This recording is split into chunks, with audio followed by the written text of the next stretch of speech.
어느 추운 겨울밤에 한 젊은 아버지가 응급실 복도를 왔다 갔다 하고 있습니다. 어린 딸이 갑자기 고열에 시달려서 의식을 잃은 겁니다. 의사들이 분주히 움직이는 가운데 한 구석에서 벌벌벌 떨며 핸드폰을 매만지고 있습니다. 누구에게 전화를 해야 할지 모르겠고 지금 내가 무엇을 해야 될지 모르겠다는 마음으로 떨고 있습니다. 그저 딸이 낫기만을 바라고 있는 마음이겠죠. 정말 안타까운 순간입니다. 이 절박한 순간이 우리의 인생에도 분명 찾아올 수가 있습니다.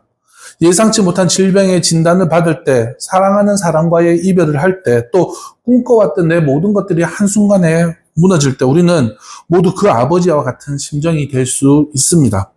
두려움과 절망이 우리를 에워싸고 하나님의 침묵이 너무나 길게 느껴질 때도 있습니다. 우리가 살아가면서 경험하는 고통들은 참 다양합니다.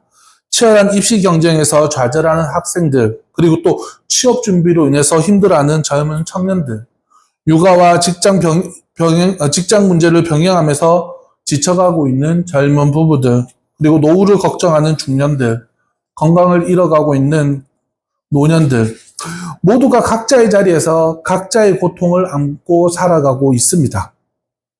자, 그런데 지금으로부터 약 3000년 전에도 똑같은 마음으로 하나님께 부르짖었던 한 사람이 있습니다. 그의 이름은 다윗입니다. 시편 3편은 다윗이 자신의 아들 압살롬에게 쫓겨가면서 도망가면서 기록한 시입니다. 다윗의 그 당시 상황을 살펴보겠습니다. 그는 하나님이 세우신 이스라엘의 왕이었습니다. 그리고 골리앗을 물리쳤던 용사입니다. 그리고 하나님의 마음에 합한 사람이라는 소리를 들었던 사람입니다. 하지만 그의 가정에는 깊은 상처가 있었습니다. 다윗의 스스로의 죄로 인해 가정에 불화가 생겼고 또 결국 아들 압살롬이 아버지를 향해 칼을 든 것이었습니다. 압살롬은 단순히 권력을 탐해서가 아닙니다. 그에게는 아버지에 대한 깊은 원망이 있었습니다. 이유는 자신의 누이 다말이 이복형이었던 암논에게 당한 수치를 아버지가 제대로 처리하지 않았다라고 생각하고 있었기 때문입니다. 어떻게 보면 가족 간의 갈등이 지금은 국가의 위기로 번진 상태입니다. 다윗은 이 상황에서 어떤 선택을 해야 할까요? 그는 아들과 싸우기를 거부합니다. 왕궁을 떠나 맨발로 산을 넘어 도망쳤다라고 성경은 말합니다. 성경은 이렇게 표현합니다. 머리를 가리고 울며. 한때 승승장구했던 왕이 이제는 도망자 신세가 되어버린 겁니다. 더욱 가슴 아팠던 것은 많은 사람들이 지금 다윗을 버렸다는 사실입니다.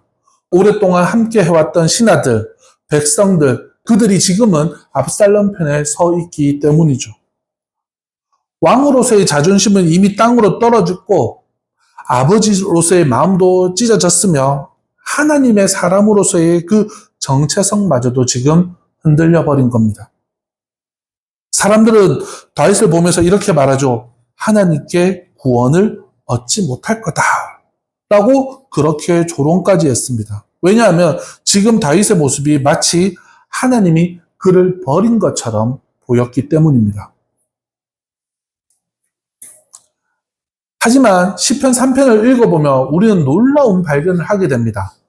다윗은 이런 절박한 상황, 절망적인 상황에서도 하나님을 향한 신뢰를 결코 잃지 않았던 것입니다. 아니, 오히려 더 깊은 신뢰로 고백을 하고 있는 모습을 보여주고 있습니다. 오늘 우리가 시편 3편을 통해서 살펴보려고 하는 메시지가 바로 이 부분입니다. 현대를 살아가고 있는 우리에게도 분명 압살롬과 같은 어려움이 존재합니다. 때로는 질병이라는 이름으로, 때로는 경제적 어려움이라는 이름으로, 때로는 인간관계의 갈등이라는 이름으로 우리를 쫓아옵니다. 이런 것들이 우리를 에워쌀 때 우리는 마치 다윗처럼 도망자가 된 기분을 가지게 됩니다. 그런데 시편 3편은 우리에게 이렇게 말합니다.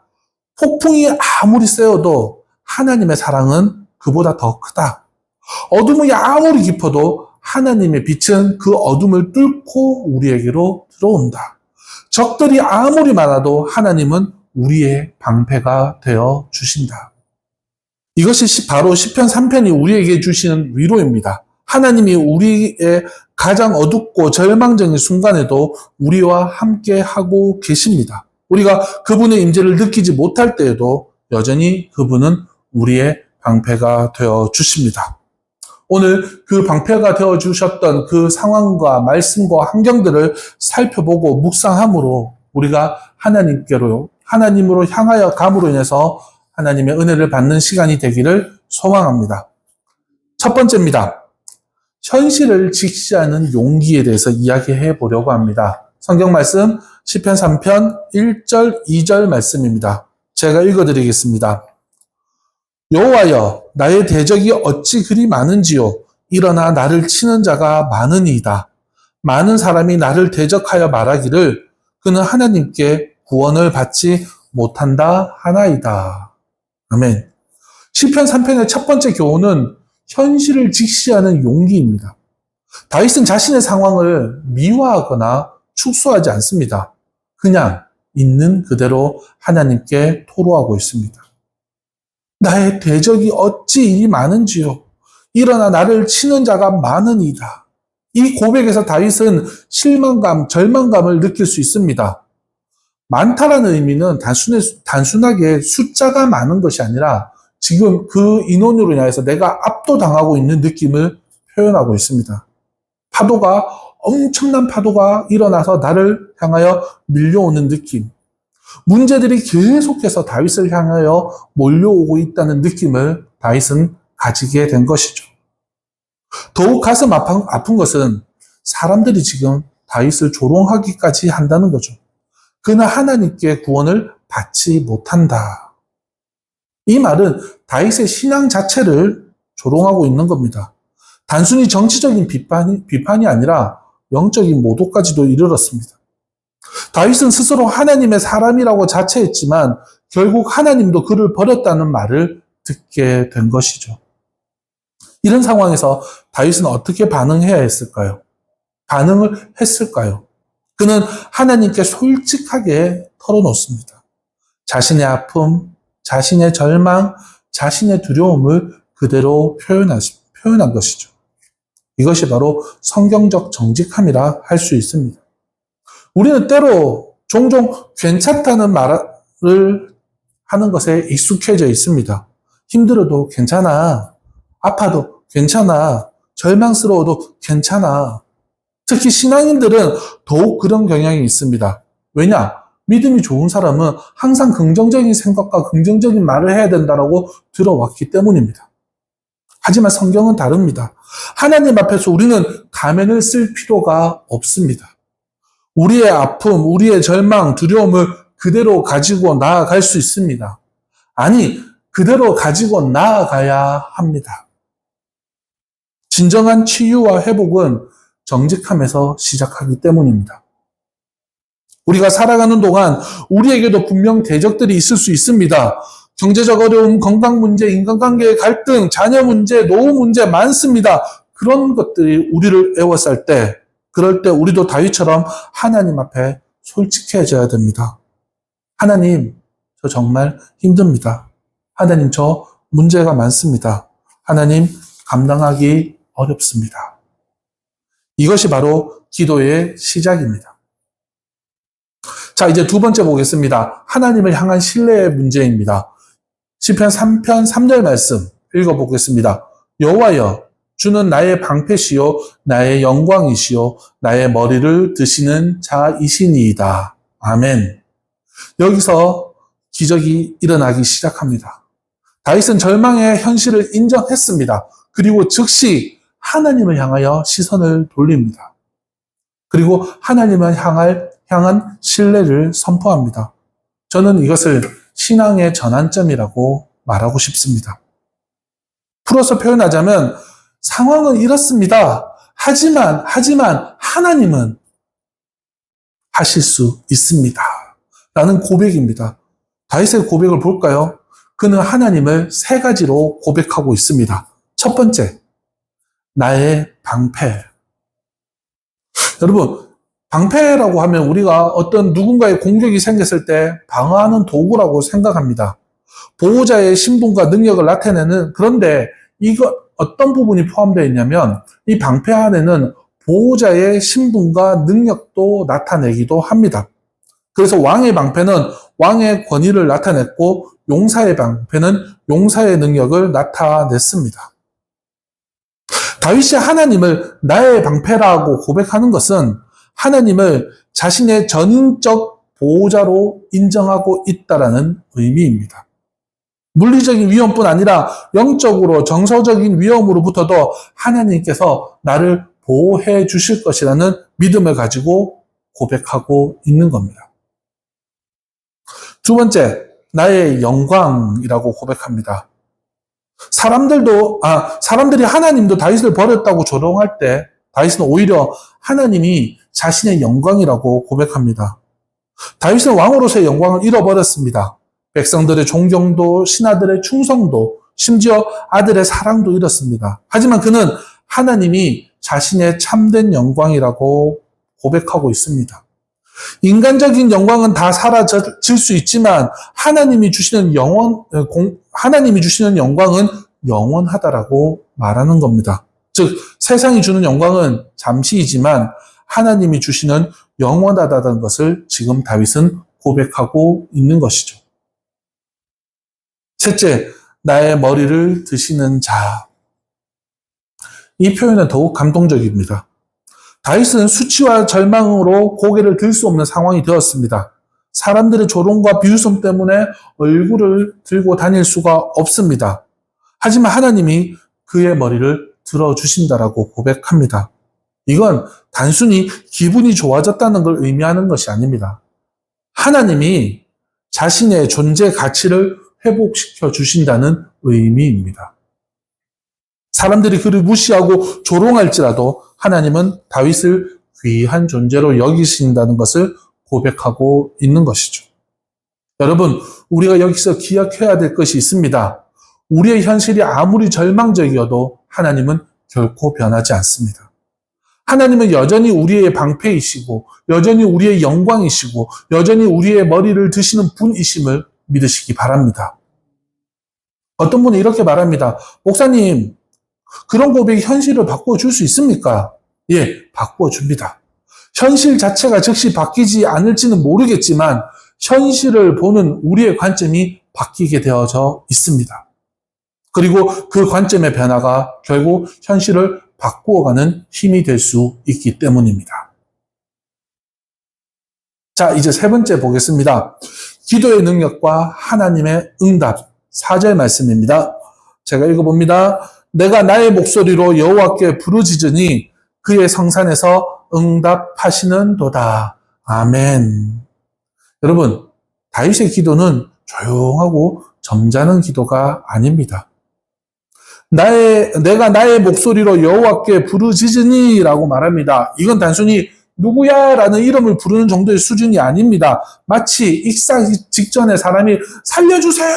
라고 외치는 그런 심정으로 지금 그는 말하고 있는 겁니다. 다윗은 왜 이렇게 절박하게 기도를 했을까요? 왜 이렇게 절박한 가운데 부르짖을 수밖에 없었을까요? 그의 상황이 그만큼 절망적이었기 때문입니다. 정중하고 형식적인 기도로는 해결될 수 없는 위기였기 때문입니다. 그래서 그는 목청껏 하나님을 부르기 시작했던 거죠. 또 하나 여기에서 놀라운 점은 다윗이 이렇게 고백합니다. 하나님이 응답하시는도다.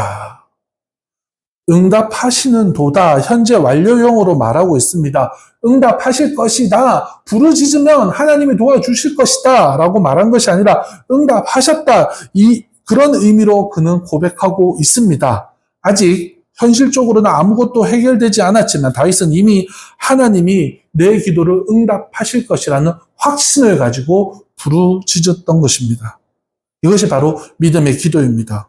보이는 결과를 기다리지 않아도 하나님께서 이미 응답하셨다는 확신을 가지고 기도하는 것입니다. 상황의 변화가 아니라 하나님의 약속에 근거해서 하나님께 기도하는 것이죠.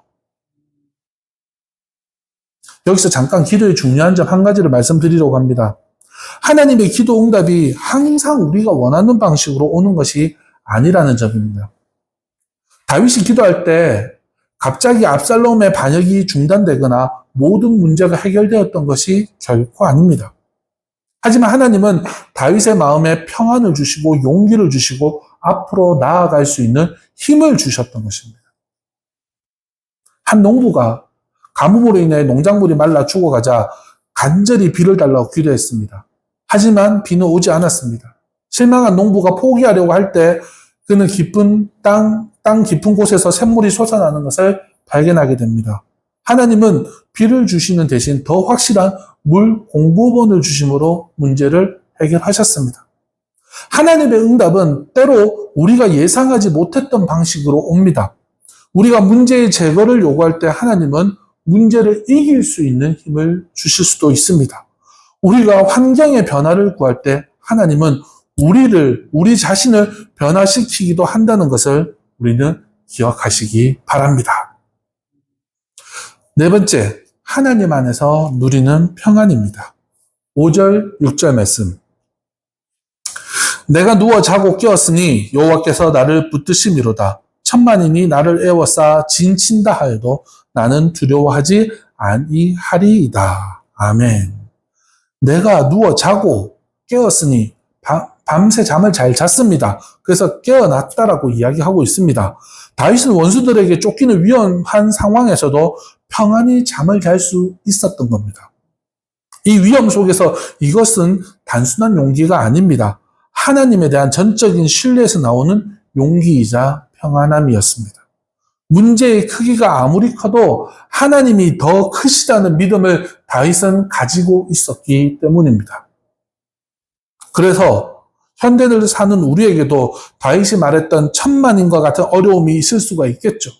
경제적인 문제, 건강의 문제, 인간 갈등의 문제, 관계의 문제, 미래에 대한 문제 등등등 여러 가지 우리를 둘러싸는 그런 문제들이 공격해 올 수 있습니다. 하지만 하나님이 우리와 함께 하신다면, 그리고 우리가 그것을 믿는다면 그 모든 것들을 두려워할 필요는 없습니다.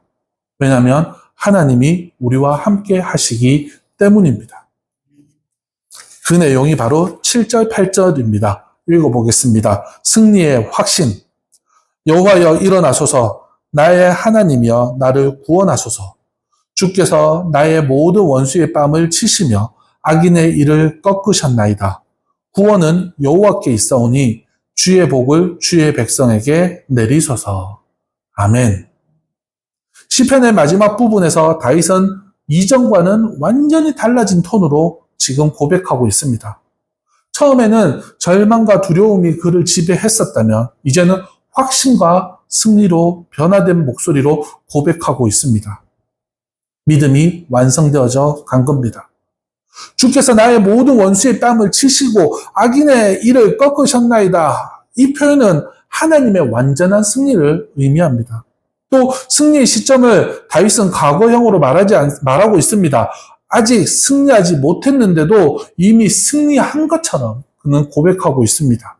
이것이 바로 믿음의 언어입니다. 믿음은 보이지 않는 것을 바라보는 것입니다. 아직 일어나지 않은 하나님의 구원을 이미 이루어진 것처럼 고백하고 나아가는 것입니다. 하나님의 성품과 약속을 믿었기 때문에 미래에 대한 승리와 확신을 가지고 하나님 앞에 나아갈 수 있는 것이죠. 마지막으로 다윗은 구원은 여호와께 있사오니라고 고백합니다. 이것은 시편 3편에 나오는 마지막 핵심 메시지입니다. 구원은 인간의 노력이나 능력에 달려있지 않고 오직 하나님께 달려있다는 것을 확실하게 고백하고 있는 것이죠. 우리는 종종 자신의 힘으로 문제를 하려고 합니다. 더 열심히 일하고 더 많이 노력하면 문제가 해결될 것이라고 생각합니다. 물론 노력은 반드시 필요합니다. 하지만 궁극적인 문제의 해결과 구원은 하나님께로부터 온다는 것을 기억하시기 바랍니다. 말씀 마무리하겠습니다. 여러분, 지금 여러분의 인생에는 어떠한 대적들이 있습니까? 어떤 어려움들이 여러분들을 둘러싸고 있습니까? 기억하십시오. 다윗도 여러분과 같은 연약한 인간이었습니다. 그도 두려워했고 그도 절망했으며 그도 눈물을 흘렸습니다. 하지만 그는 절망 속에서도 하나님을 붙잡았고 그 결과 놀라운 평안과 승리를 얻을 수 있었다는 것을 경험할 수가 있었습니다. 우리도 할 수 있습니다. 지금 당장 여러분의 모든 문제가 해결되지는 않을지 모릅니다. 하지만 하나님이 여러분의 방패가 되어 주실 것이고, 하나님이 여러분의 영광이 되어 주실 것이고, 하나님이 여러분의 머리를 들어 주실 줄 믿습니다. 그러기 위해 우리가 오늘 기억해야 될 몇 가지를 말씀드리겠습니다. 첫 번째, 현실을 직시하되 절망하지 마시기 바랍니다. 다윗은 자신이 처한 절망적인 현실을 숨기거나 부인하지 않습니다. 대적들이 많다는 것, 사람들이 자신을 조롱했다는 것을 솔직하게 인정했습니다. 하지만 그 현실에 머물러 있지도 않았습니다. 우리도 마찬가지겠죠. 인생의 어려움을 무조건 긍정적으로 보려고 억지를 쓸 필요도 없습니다. 현실은 현실대로 인정하되 그 현실보다 큰 하나님을 바라보시기 바랍니다. 두 번째, 하나님께 시선을 돌려야 합니다. 다윗의 기도에서 가장 인상적인 부분은 1절, 2절에서 문제를 토로한 후에 3절에서는 여호와여라고 부르면서 하나님께 시선을 돌리고 있습니다. 문제에만 집중하다 보면 문제가 더 커 보입니다. 하나님께 시선을 돌리면 그때부터 문제가 작아 보입니다. 망원경 있죠? 망원경을 이렇게 보면은 가까이 보이다가 뒤집으면 멀어 보이는 것과 같은 원리죠. 그래서 우리는 신앙의 렌즈를 끼고 보면 하나님은 더 가까이 계시고 문제는 더 멀리 있는 것처럼 보이게 될 것입니다. 셋째, 하나님과 대화입니다. 기도입니다. 다윗의 기도는 일방적인 요청이 아니었습니다. 하나님과의 진실한 대화였습니다. 자신의 아픔을 토로하고요. 하나님의 성품을 고백하고요. 또 하나님께 도움을 간구했고요. 감사를 표현했습니다. 우리의 기도도 그래야 됩니다. 내가 필요한 것들, 원하는 것들을 쇼핑 리스트처럼 쫙 써가지고 하나님 이것저것 다 해주십시오라고 나열하는 것이 기도가 아니라 하나님과 진솔하게 내 모든 것들을 내어놓고 있는 모습 그대로 나아가는 것. 그것이 기도이고 하나님은 그 소리를 들어주실 줄 믿습니다. 네 번째, 보이지 않아도 승리를 선포해야 됩니다. 다윗은 아직 구원받지 않았지만 이미 구원받은 것처럼 고백합니다. 아직 적들이 패배하지 않았지만 이미 패배한 것처럼 선언하고 있습니다. 이것이 바로 믿음의 능력입니다. 믿음은 보이지 않는 것을 보게 하고 아직 일어나지 않은 일을 확신하게 합니다. 하나님의 약속을 믿는 사람은 그 약속이 성취될 때까지, 그리고 기다리는 때까지 그냥 기다리는 것이 아니라 이미 성취된 것처럼 믿고 살아가며 그렇게 기다리는 것입니다. 오늘 이 예배를 마치고 돌아가서 잠자리에 들기 전에 다윗처럼 하나님께 한번 부르짖어 보십시오. 여러분의 아픔과 여러분의 두려움을 솔직하게 털어내어 보십시오. 그리고 하나님의 보호하심을 확신하며 평안히 잠드십시오. 그렇게 되면 내일 아침 눈을 뜰 때 우리는 다윗처럼 오늘 말씀의 제목처럼 또 시편 3편 5절 말씀처럼 내가 누워 자고 깨었으니 여호와께서 나를 붙드심이로다. 아멘.